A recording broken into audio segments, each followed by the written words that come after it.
Hola a todos chicos, ¿qué hay? Bienvenidos a una nueva clase. En esta ocasión vamos a empezar a ver la segunda parte de este tema primero, en el que estamos viendo, ya sabéis, el primer tema de la oposición auxiliar de la Administración General del Estado, y vimos, pues bueno, todo lo relacionado con una pequeña introducción de la Constitución española, una pequeña historia de toda lo que es la historia del constitucionalismo español y las características, ¿vale?, de nuestra Constitución española. Ya tenemos que ver la estructura de nuestra Constitución, diferenciando entre estructura formal, estructura material, y bueno, ya nos vamos a adentrar en ver cada uno de los puntos de esa estructura y empezar en el articulado de la misma, ¿vale? Así que, bueno, vamos a comenzar. Bien, como os comentaba, tenemos que ver cuál es la estructura de la Constitución española. Siempre cuando hacemos referencia a la estructura de la Constitución, tenemos que, hablar de dos formas de estructurar el contenido de la misma, ¿vale? Porque entendemos una estructura formal por un lado y una estructura material, ¿vale? Cuando hablamos de estructura, vamos a imaginarnos como los cimientos de una casa, ¿no? Esa estructura que forma todo. Pues es como mirar la Constitución con una perspectiva desde lejos, para ver todo el contenido de la misma con un simple vistazo. Esto nos sirve también a nivel esquemático, a nivel esquelético incluso, pues ver todo el contenido de la Constitución. Entonces, en primer lugar, tenemos esa estructura formal, en la que hacemos referencia pues a toda la forma, ¿no?, de la Constitución, en la que vemos títulos, vemos capítulos, vemos secciones, vemos artículos, disposiciones, todo lo que comentamos.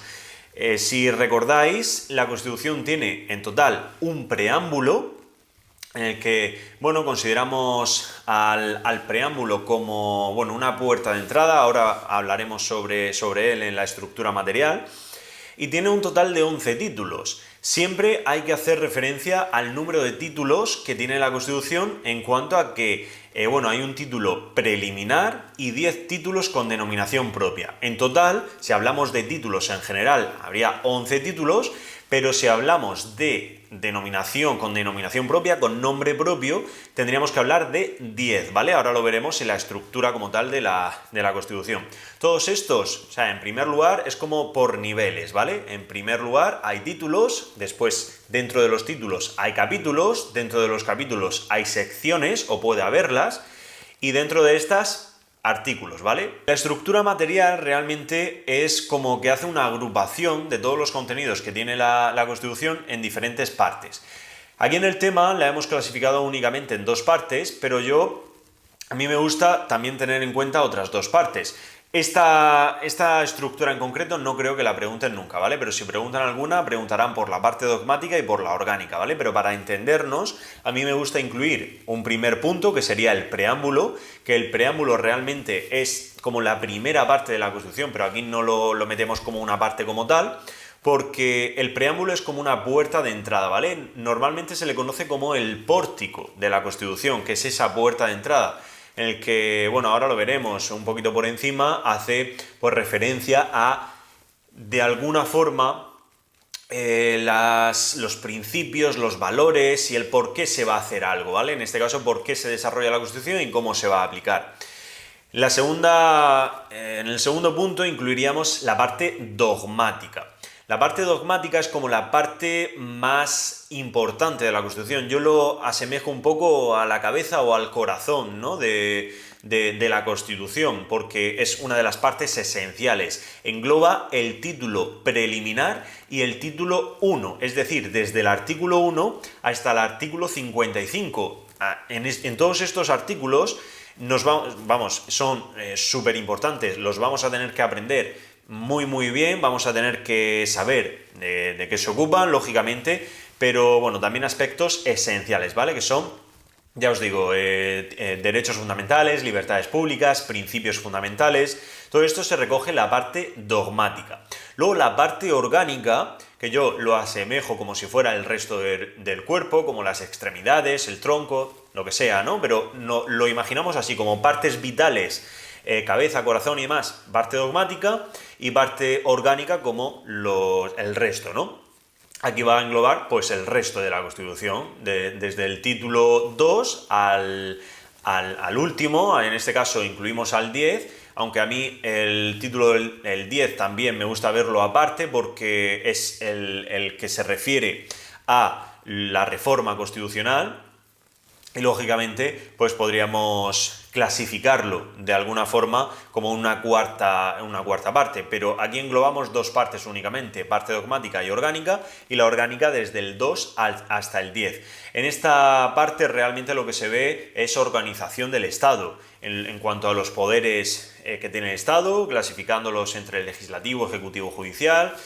Vemos pues la institución de la corona, también la organización territorial del Estado, vemos las relaciones que pueden tener los diferentes poderes del Estado, incluso pues bueno, vemos el Tribunal Constitucional, ¿de acuerdo? Entonces hay una parte importante en esta, lógicamente es prácticamente pues todo el articulado. Bueno, pues esa es la estructura que podemos encontrar en la Constitución. Y luego el resumen de la estructura, que lo tenéis aquí en el tema, que yo siempre recomiendo que el resumen de la estructura, siempre que tenemos una estructura de una ley o siempre que nos tenemos que aprender de alguna forma esta estructura de cualquier ley, os recomiendo que la estudiemos, no nos queda otra que memorizarla de alguna forma, siempre está bien entender algo antes de memorizar, y esto de alguna forma también vamos a tener que entenderlo. ¿Por qué? Porque podemos encontrarle algún tipo de explicación al por qué está estructurada de esta forma. Y si ya estamos diciendo que hay una parte como vital y una parte como menos esencial, una parte orgánica y demás, pues ya podemos ir intuyendo cómo se van a estructurar los títulos. En cualquier caso, yo lo clasificaría por niveles, de izquierda a derecha y de arriba a abajo, ¿no? Quiero decir por niveles porque, en primer lugar, yo me aprendería el nombre de cada uno de los títulos, lógicamente el número total de artículos, pero el nombre de los títulos me los aprendería. Tengo que saber que hay un preámbulo, un título preliminar, que bueno, va a englobar desde el artículo 1 al 9, y los títulos con denominación propia. El título 1, Derechos Fundamentales y Libertades Públicas, eso es como el pilar básico de toda la Constitución. Ya en el título 2 va a meter a una institución que no es que sea la más importante, pero en aquella época debía serlo, entonces lo meten como en segundo lugar, en el segundo escalón, la institución, pues en este caso de la corona. En tercer lugar, ya empezamos a ver los poderes del Estado, legislativo, ejecutivo y judicial. Esos son los tres poderes, ¿vale? División de poderes. Entonces, hay una división entre el poder legislativo, el primero, título 3, vamos a ver las Cortes Generales, que es el poder legislativo. Título 4, Gobierno y Administración, que es el poder ejecutivo. El título 5, cuidado, hay una relación entre el poder legislativo y el ejecutivo, ya lo iremos viendo con el tiempo. Entonces tenemos que ver las relaciones que hay entre el poder legislativo y el ejecutivo, es decir, las relaciones que hay entre el gobierno y las Cortes. Y luego en el título 6 vemos el tercer poder, que es el poder judicial. Por tanto, sabiendo cómo se estructura la posición que le han dado, podemos leer que el poder legislativo y el ejecutivo están en esa posición porque se interrelacionan entre sí. Aunque hay una separación de poderes, van a relacionarse entre sí, porque va a haber interpelaciones, va a haber preguntas, va a haber mociones, va a haber todo esto, ¿no? Pero el tercer poder, el poder judicial, que es el título 6, como que lo aparta un poco de los demás poderes, ¿no? ¿Y por qué lo aparta? Porque hay un principio básico, en este caso en el poder judicial, que es su independencia. El poder judicial es independiente a los demás poderes, no debe estar influenciado y no debe relacionarse con los demás poderes, ¿vale? Para que su función principal de juzgar, hacer ejecutar lo juzgado, es decir, de al final interpretar la ley y demás, no esté influenciada por ningún tipo de ideología, de opinión, de lo que sea, ¿no? Y ya luego, pues bueno, mete ahí economía en el 7, mete en el 8 organización territorial del Estado, en el 9 Tribunal Constitucional y en el 10 reforma de la Constitución, ¿de acuerdo? Que habrá diferentes tipos. Ese en el primer nivel, aprendernos como si dijéramos los nombres, pero buscándole un sentido, buscándole siempre, antes de uno de los trucos para memorizar algo es buscarle un tipo de conexión a todos estos, porque si nos aprendemos de carrería, al final sí, nos lo vamos a aprender, nos va a costar muchísimo, muchísimo memorizarlos, pero si encontramos algún tipo de conexión entre todos ellos, nos va a ser muy sencillo recordarlos, y es memorizar al final, es entender, memorizar y demás. Y luego con los capítulos, pues más de lo mismo, ¿vale? Aunque lo dejaremos un poquito para más adelante, adentrarnos en los capítulos, secciones, saber desde qué artículo hasta qué artículo va dentro de, o sea, en cada capítulo, en cada sección, aunque, pues ya os digo, pues bueno, por machaque y por verlos continuamente, pues vamos a aprenderlo, ¿no? En cualquier caso, dejamos un poquito de lado esa estructura y nos adentramos ya en los principios constitucionales y valores superiores. Ya entramos en lo que es el articulado de la propia, bueno, ya desde el artículo 1. ¿Por qué? Bueno, porque realmente toca, ya hemos visto, bueno, hemos dicho que el preámbulo es como la puerta de entrada, eso no es el articulado, ¿de acuerdo? El articulado empieza desde el artículo 1, el preámbulo únicamente es como va a hacer una, como veis, permite hacer una aproximación a la voluntad, el carácter utópico y los valores inspiradores de nuestra norma suprema. Es como una declaración de intenciones, ¿no? Pero, cuidado, no tiene eficacia jurídica, no tiene fuerza jurídica, no se va a aplicar. Todo lo que vemos aquí no se va a aplicar de forma directa, jurídica, no va a tener valor como tal, como desde el artículo 1, ¿no? Sino que son solamente como ideas, una idea, pues realmente de lo que queremos que sea nuestro país.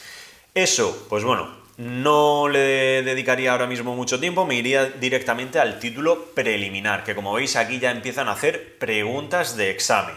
Y es en cada una de esas partes de donde van a hacer las preguntas de examen es donde nos debemos detener un poquito más, ¿no? Bueno, vemos en primer lugar título preliminar, vamos dividiendo cada uno de los apartados, cada uno de los artículos y le damos un nombre. Artículo 1, forma del Estado y valores superiores del ordenamiento jurídico. La Constitución española nos empieza a decir desde el artículo 1 que España se constituye en un Estado social y democrático de derecho, como vemos, que propugna como valores superiores de nuestro ordenamiento jurídico, es decir, que va a defender y que va a propugnar como esos valores superiores de todas nuestras normas, libertad, justicia, igualdad y pluralismo político. Por tanto, son 4 principios, son 4 valores que debemos de tener en cuenta porque, como veis, aquí ya nos lo está diciendo. Nos dice básicamente en un Estado social y democrático de derecho, pues básicamente por eso mismo, porque nosotros, ahora lo vamos a ver en el punto 2, que la soberanía nacional reside en el pueblo, es decir, reside en la gente, en el pueblo del que emanan los poderes del Estado. ¿Por qué? Porque nosotros vamos a elegir a quién queremos que nos represente. La forma de elección del presidente del gobierno y de todo su equipo es de una forma indirecta, ¿vale? Porque nosotros lo que hacemos es ir a las urnas, a las elecciones generales, a las del Estado, y votamos a diputados y senadores. Esos diputados y senadores van a elegir de alguna forma a quien quieren como presidente del gobierno, del poder ejecutivo, y ese va a formar su gobierno. Diferente es a las elecciones municipales, por ejemplo, que nosotros, bueno, según el tipo de municipio, podemos elegir directamente el alcalde, ¿vale? Si no hay concejales, o funcionar de la misma forma. Nosotros elegimos a los concejales y de entre los concejales se elige al alcalde. Por eso digo que funciona de forma diferente según el tipo de municipio. Hay municipios de gran población, de régimen común, o los que funcionan en régimen de concejo abierto, los que no existen concejales y que se elige de esa forma. En cualquier caso, pues bueno, el que los poderes del Estado nazcan de nosotros, pues quiere decir eso, ¿vale? Y la forma política del Estado español es la monarquía parlamentaria. Es importante que entendamos esto porque monarquía, sabemos lo que es, que hay un rey por ahí en medio, pero tenemos que saber que hay diferentes tipos de monarquía. Está la monarquía absoluta, por ejemplo, en el que el rey tiene todo el poder, decide, La monarquía parlamentaria no.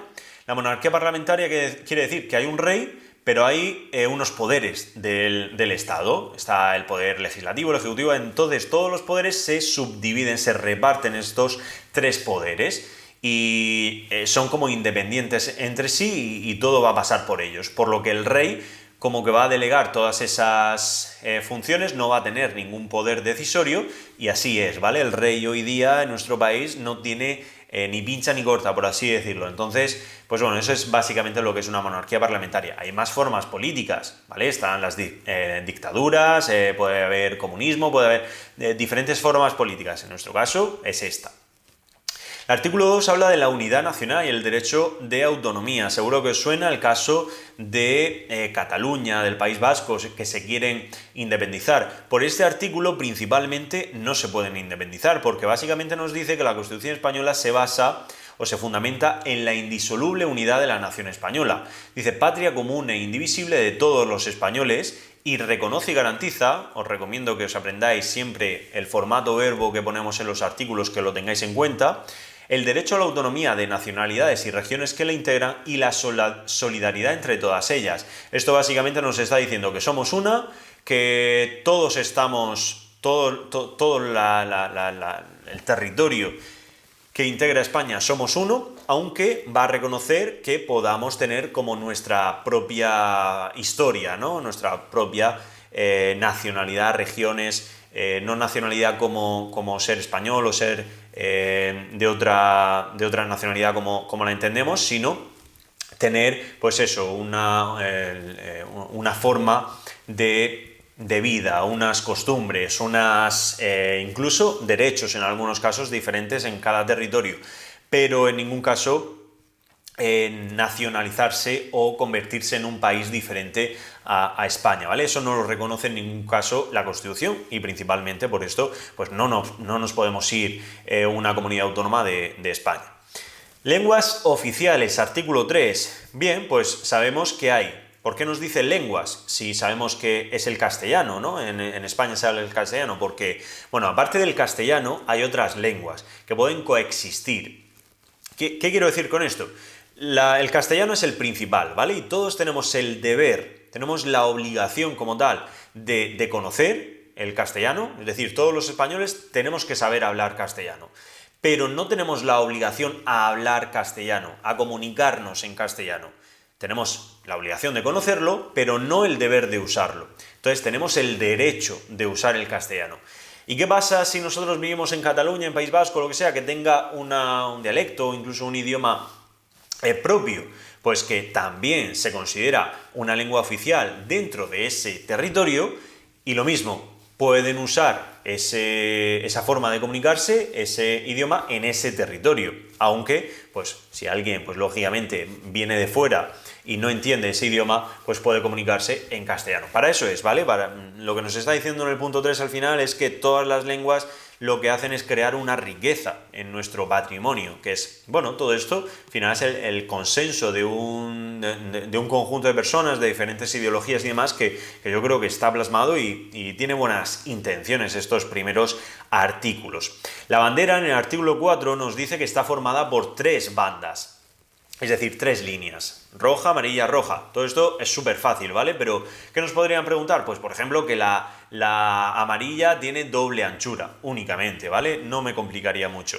Luego nos dice que los estatutos los estatutos de autonomía, es decir, las comunidades autónomas, también pueden reconocer como banderas y enseñas propias de cada comunidad autónoma. Pues eso, nos vamos a cualquier comunidad autónoma, y también tienen su propia bandera, su propia identidad. ¿Qué es lo que pasa? Que, por ejemplo, en los ayuntamientos o edificios públicos de ese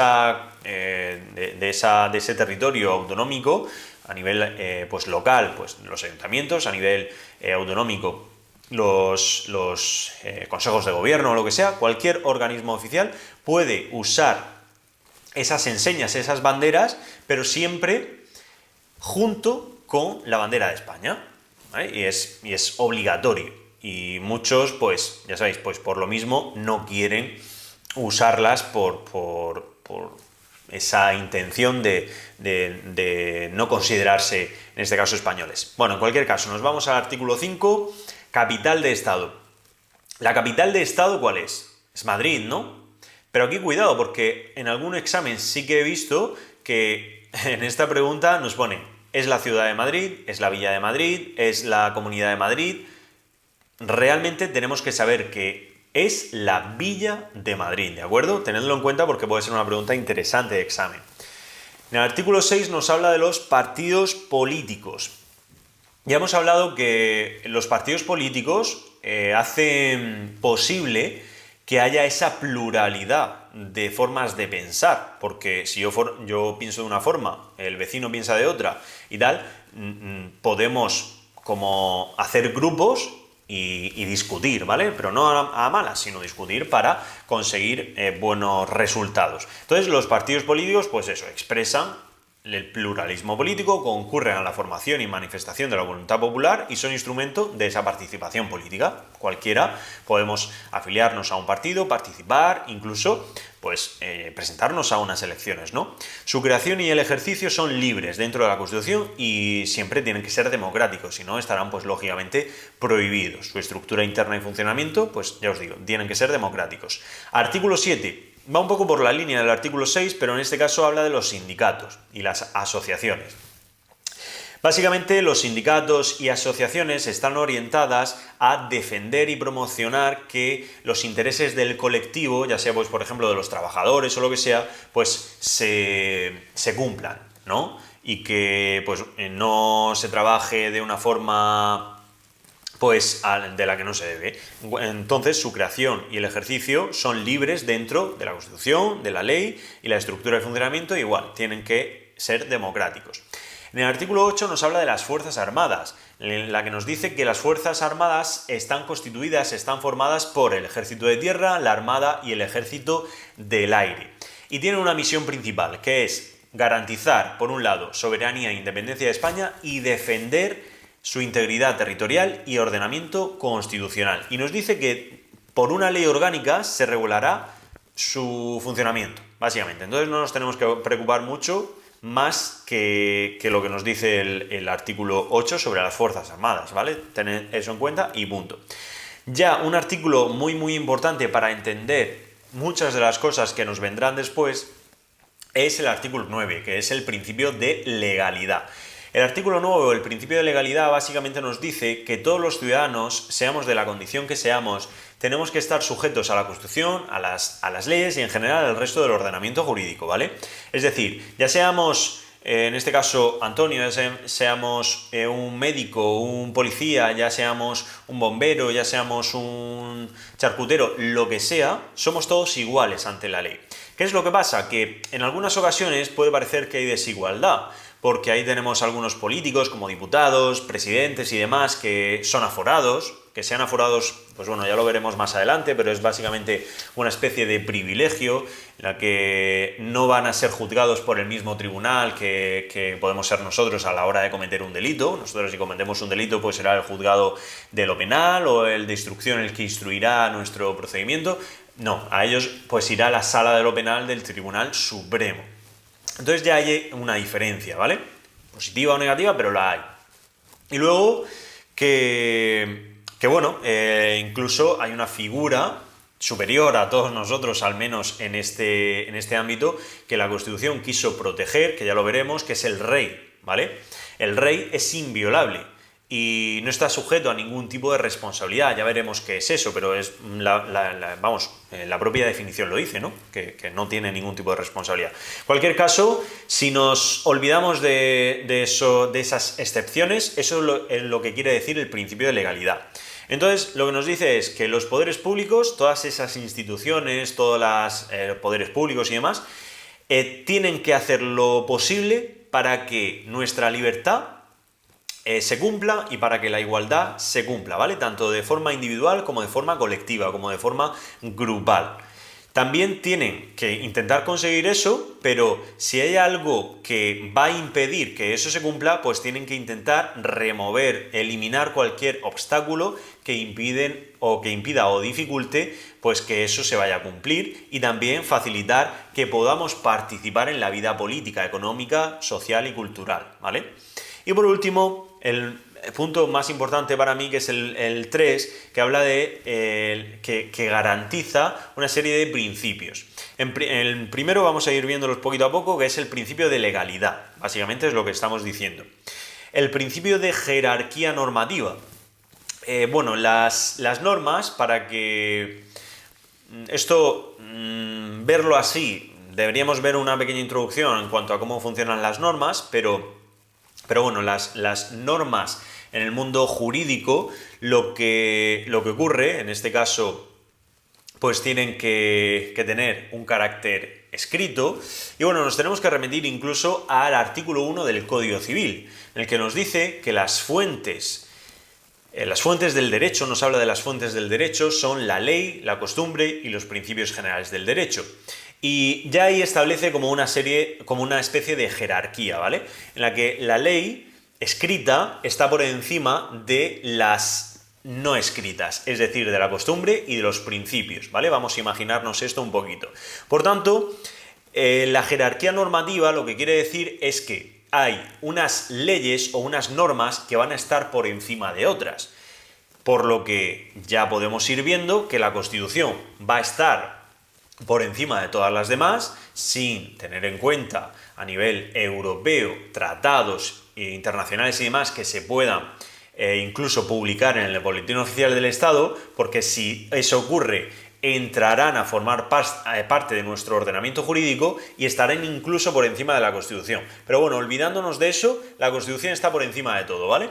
Y por debajo están las leyes, los reglamentos, las ordenanzas, todo, ¿vale?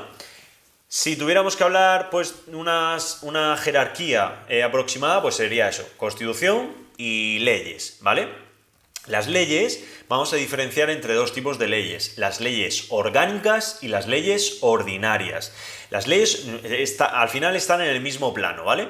Lo que ocurre con las leyes orgánicas y las leyes ordinarias es que regulan como materias diferentes, ¿vale? Eso es lo que debéis de tener en cuenta. ¿Por qué? Porque las leyes orgánicas se van a ocupar de desarrollar parte de la Constitución española que se refiera a derechos fundamentales y libertades públicas, estatutos de autonomía, régimen electoral general y bueno, y otras materias que determina la Constitución que tienen que ser desarrolladas por ley orgánica. Como veis, materias como un tanto especiales. ¿Por qué especiales? Porque para que sean aprobadas esas materias van a necesitar que se lleven a cabo, que se aprueben por una mayoría absoluta, en una votación final, en conjunto de proyecto, en el Congreso, ¿vale? Es un poco complejo todo, pero tenedlo en cuenta.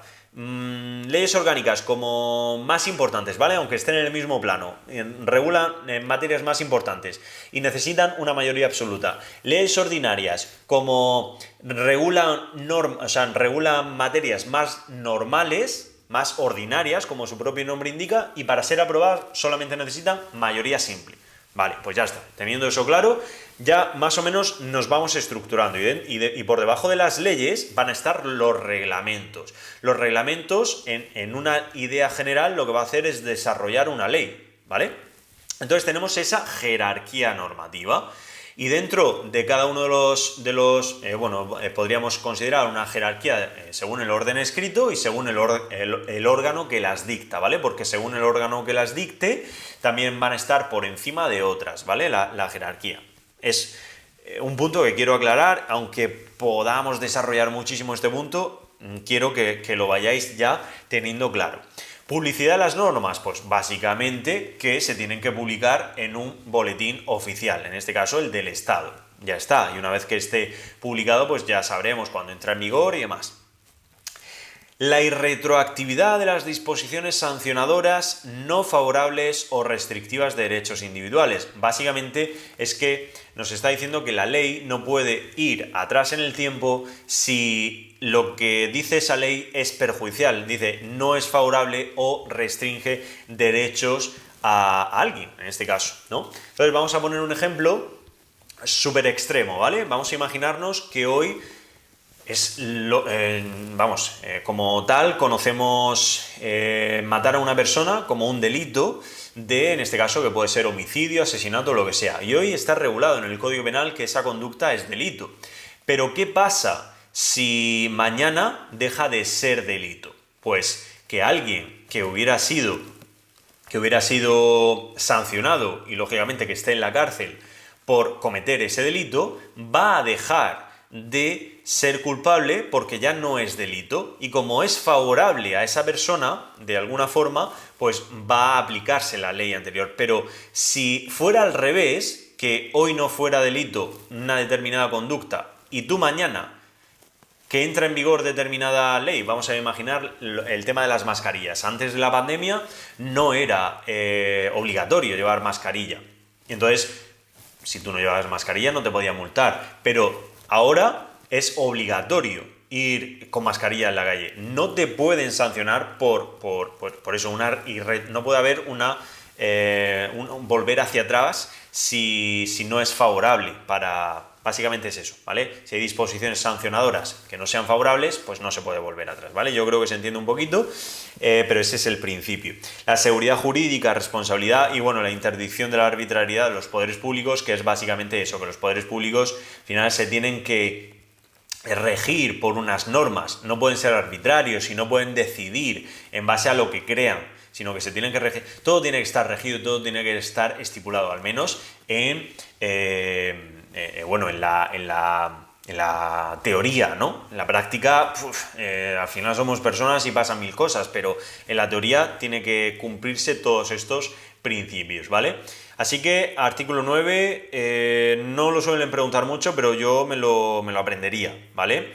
Ya en la siguiente clase empezaremos a ver los artículos del primer título, ¿vale? Que ya os digo que es el más importante de toda la Constitución. El título 1, que habla de los derechos y deberes fundamentales, ¿de acuerdo? Así que nada, chicos, lo vamos a dejar aquí. Cualquier duda que tengáis, como siempre, nos lo comentáis a través del curso y, bueno, nos vemos en la próxima clase. Un saludo.